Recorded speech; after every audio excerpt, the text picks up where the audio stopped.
Hi friends, ఎంతో సింపుల్గా lemon rice ఇంకా కర్డ్ రైస్ చేసుకుందామా. దీనికి సేమ్ ఇంగ్రీడియంట్స్ ఉంటాయండి, కానీ కొంచెం చేంజ్ ఉంటుంది అంతే. ముందుగా ప్యాన్ పెట్టుకొని దాంట్లో ఆయిల్ వేసుకొని జీలకర్ర, మినపప్పు, శనగపప్పు, ఆవాలు వేసుకోండి. కొన్ని పచ్చిమిర్చి వేసుకోండి. ఒకసారి కలుపుకోండి. తర్వాత కొన్ని పల్లీలు వేసుకోండి. పల్లీలు లెమన్ రైస్లో బాగుంటాయి, కర్డ్ రైస్లో కూడా చాలా బాగుంటాయండి. కొంచెం కరివేపాకు వేసుకోండి. కొన్ని జీడిపప్పులు వేసుకోండి.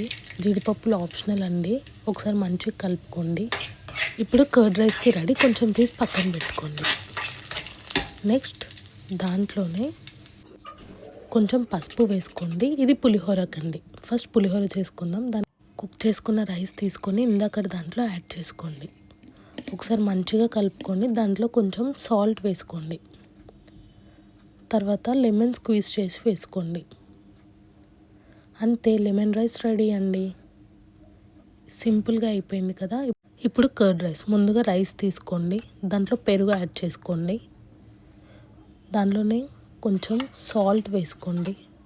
వేసుకొని ఒకసారి మంచిగా మిక్స్ అయ్యేటట్టు కలుపుకోండి. ఇందాక మనం పక్కన తీసి పెట్టుకున్నాం కదా, అది తీసి దీంట్లో యాడ్ చేసుకోండి రైస్లో. నెక్స్ట్ ఒకసారి మంచిగా కలుపుకుంటే ఎంతో టేస్టీగా ఉండే కర్డ్ రైస్ రెడీ. చూసారు కదా, ఇవి రెండు చాలా సింపుల్గా చేసుకోవచ్చు. 5 minutesలో అయిపోతుంది. Thanks for watching. Please do subscribe our channel.